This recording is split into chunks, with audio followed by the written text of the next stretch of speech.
Hey yo guys, it is Toe, and first of all, we want to see Raider stuff. So we're getting the mouse mat. Really liking that. Thank you guys so much once again for the support.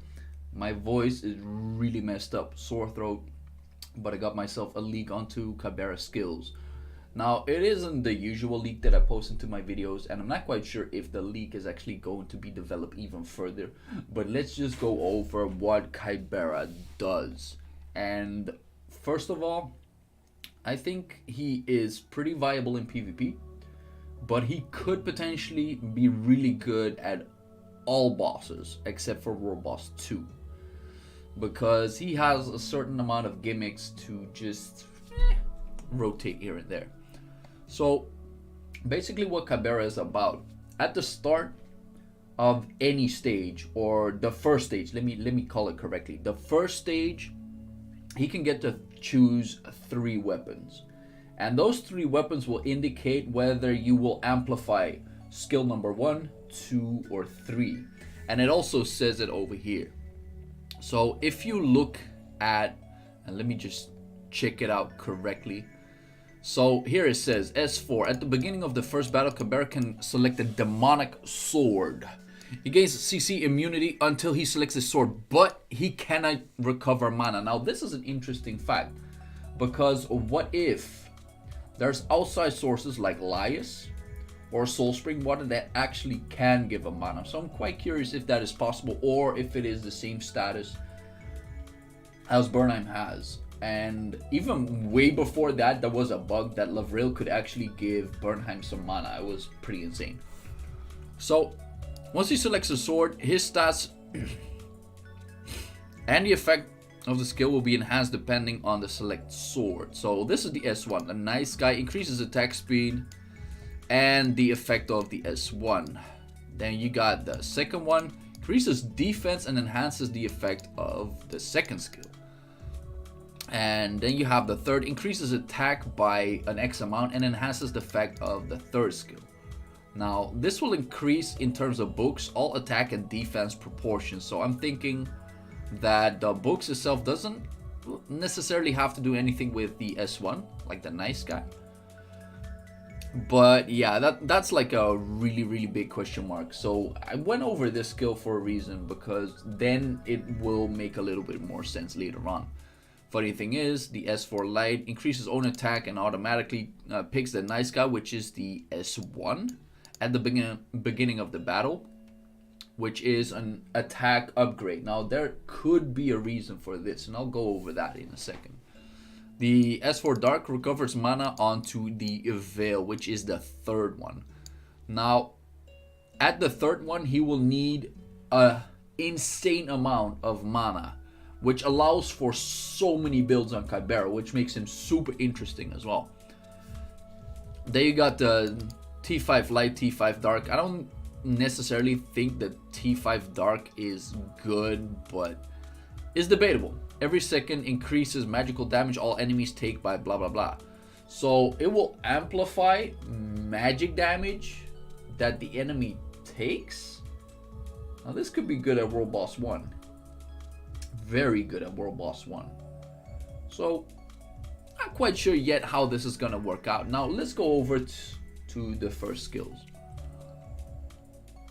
So keep in mind, there's a very special S4 Light that has to do with this. And basically what the skill says, attack enemies an X amount of times dealing magic damage, summons a whirlpool for that seconds and targets a nearby enemies dealing magic damage. So he is an assassin that does AoE on a small range, which is interesting. If you get like a lot of pull-ins with another character, let's say in PvP, you get a Demia, you get a Maria, then this whirlpool will hit every single one of them. If the Nocturnal Sword is selected, so at the beginning of the match you pick the S1, damage of self normal attacks increases by an X amount, and it reduces cooldown by an X amount of seconds. Now we don't know how much this is yet, so that will be one of those interesting things. So let's just check the cooldown. Cooldown is 10 seconds. Now what if you get a 0.5 second cooldown reduction. If you have attack speed cap, I would assume that within that single time you can do about 16 attacks. Meaning that if you would take like 4 seconds or 3 seconds cooldown reduction, you can basically spam the skills. It is 2 MP, however. Funny thing is, S1 Light reduces the MP cost by 1. So in all cases, it makes the skill super spammable. Now let's check the unique treasure one for a second. Increases damage every time Kibera hits an enemy with normal attacks, blah blah blah. Increases own crit damage. This effect can be stacked. So basically, the hits will stack the more that you use this stuff. Pretty interesting. Now let's go over to the next one, like the gains CC immunity for the duration of the skill. I don't think that will help that much, but it could be wrong. Now the S2 is godlike for PvP. 2 mana, 15-second cooldown, dispels all negative effects and turns into Shadow Dominion state. Okay. With coughing thingies. Whatever. Let me just get one.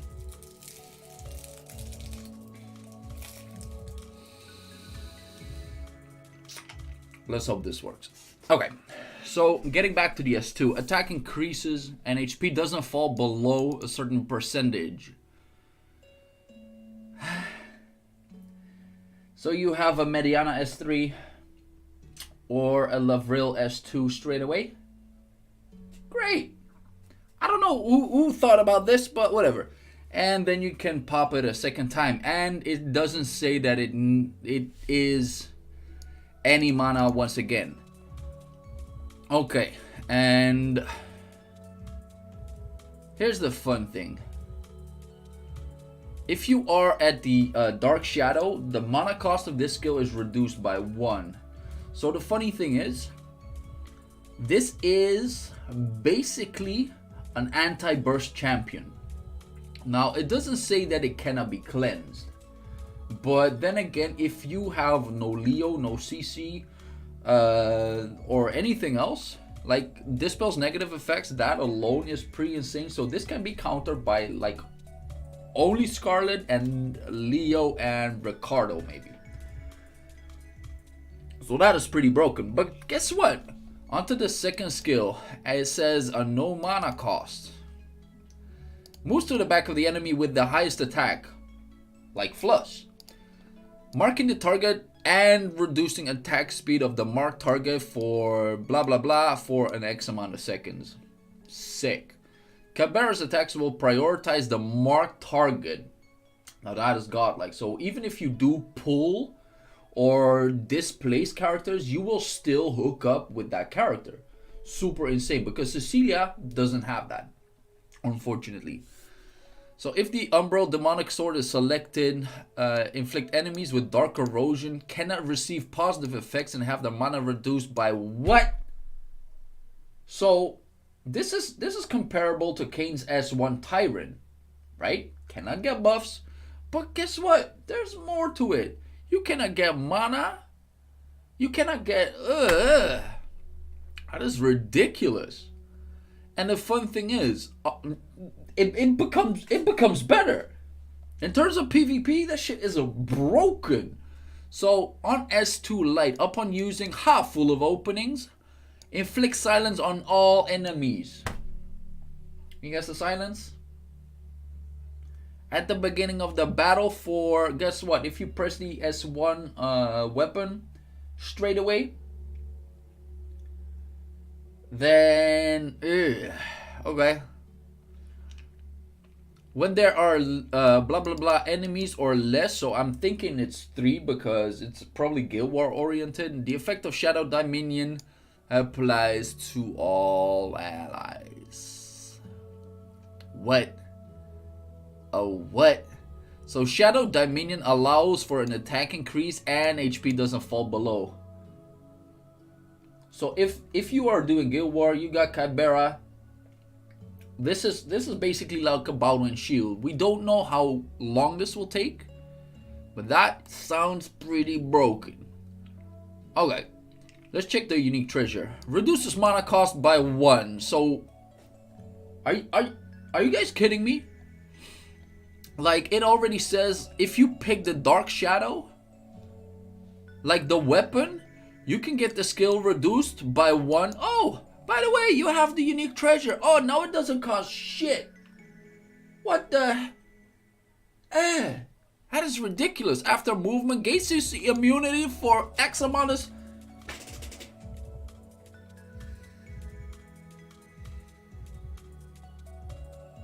So you can just pop the cherry at the beginning of the game. You can jump. And this will be super interesting because the moment you jump at the start of a game, the enemy will get clogged together. Guess what's happening if you get a cane? Then you can mob all of them up together. I can see so much usability for this guy. It's just absolutely absurd. And I'm assuming that the gain CC immunity for X amount of seconds will be stacking on top of it. So if it is 1 second of CC immunity, great. Still can get Dispel, right? But what if it is 5 seconds, there's no Dispel on the enemy team? That is just monstrous. But we'll have to see about that. Okay, and we still got the S3. Oh, and we have a 50-second cooldown onto the S2, so that's fairly low. That is... Ugh. Like, if you put the new artifact on this guy, you get CC immune. Then you get stunned at some point. Then you can probably recast the silence in, like, instantaneously. Because you do get the jumps and everything. So you can, like, stack silences on top of each other. Like, holy... Like, now that I'm thinking about this, there's so much utility to this. Because you can start the game out with CC immunity. And even if that does get silenced, you're already in somebody's face. You cannot die because guess what? You're immortal. Then you can pop the skill again if you have... Oh my word. Yo. If this is true... This stuff is broken. Okay. All I can say is bye-bye Ruru Nix cops. Will they add the unique weapon directly into the unique weapon selector? Yes. The only thing that they don't add straight away is the League of Victory selector. That's where they don't add it. Okay. Third skill. 3 mana, 20-second cooldown. Deals a shockwave, magical damage near enemies itself, and stuns for an X amount of seconds. Okay, so he actually does have a stun as well. And like I said, if you can clog all of the enemies together within the start of the game, then this skill will actually hit all of these characters as well, which is just, like I said, this is monstrous. Afterward, for an X amount of seconds, unload Dark Thunder to random enemy every blah blah blah, dealing magic damage, inflicting stun. We got more stuns. So we got stuns, we got silences, this is a lockdown character, for all I know. And if the skill or the sword is selected, the mana cost of all skills will be increased by 1. But the damage inflicted will ignore defense. So if you know that you're up for a slugfest, this is 3 mana, it will become 4, which is a lot. You get stuns, defense ignores, heal rate reduction, by an X amount. We still don't know how much or whatever. Oh, guess what? S3 Light. Dispels positive effects within range. So we got a stun, a silence, a dispel, an immortality skill, and you can switch around with whatever the skills that you possibly can, would, or want. Nah, this isn't broken, right? This is balanced. I need to get this guy. Broken. Okay. So there's also, and this is why I think that he could be good for bosses as well. Increases mana cost by 1 and increases the damage by 100%. That is insane. Because if you look at the Veil one, increases attack by blah blah blah and enhances the effect of the Hello Death blah blah. Okay, so you get more attack and you can spam the skill. So would he be able to beat Laudia? Because he has ignore defense.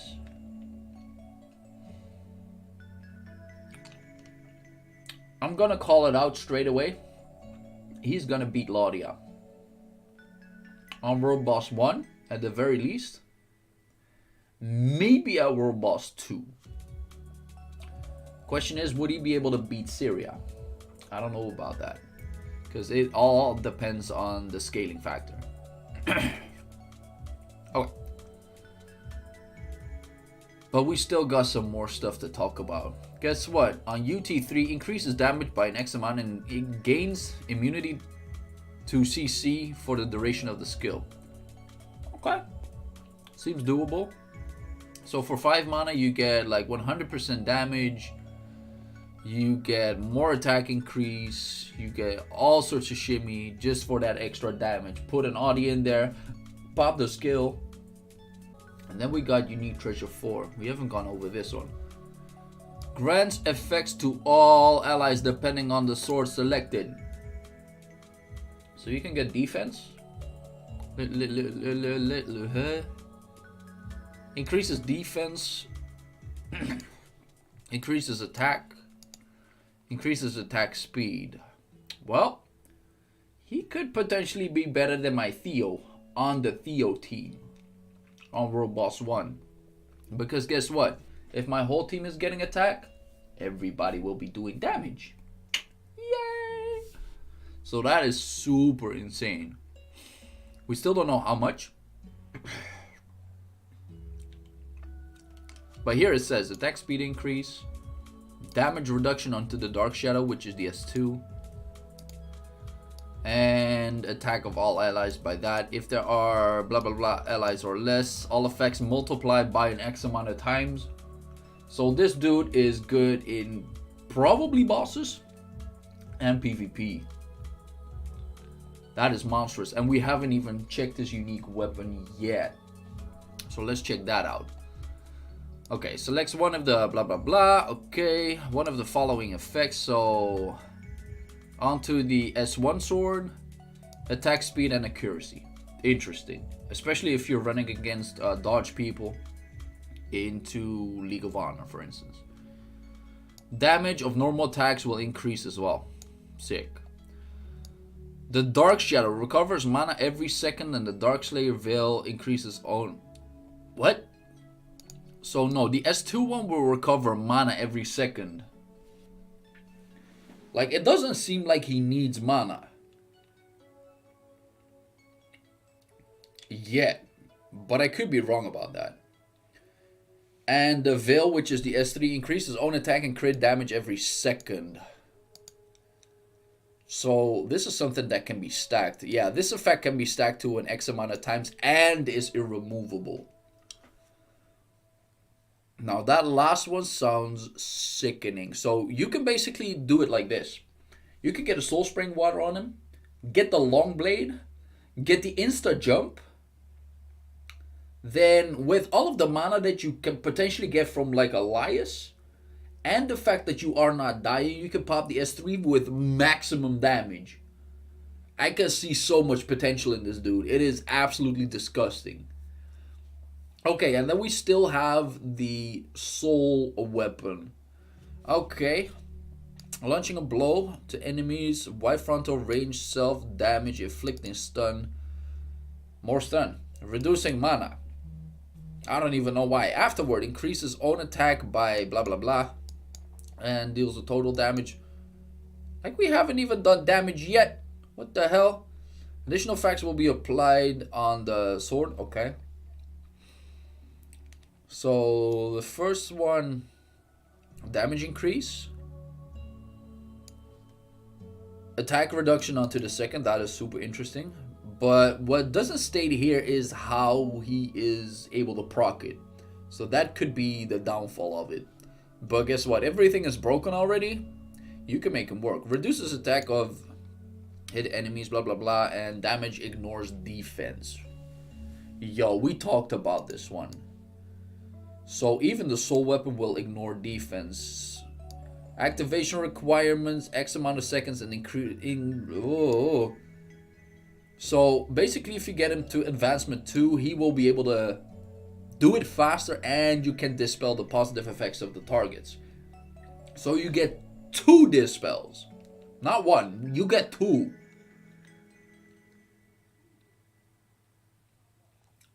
Believe me when I say this. This is broken. This is broken as hell. Like, he will be semi-mana reliant, but if you get Elias on top of him, I don't think like he needs anything else. He got a Dispel, he got a Self-Cleanse, he got like anything that you could possibly want. And guess what? There is a way that you can actually get the Shadow Dominion onto all allies. So you can basically get like, this is the same Self-Cleanse or Party Cleanse that Scarlet has. Like, what the actual...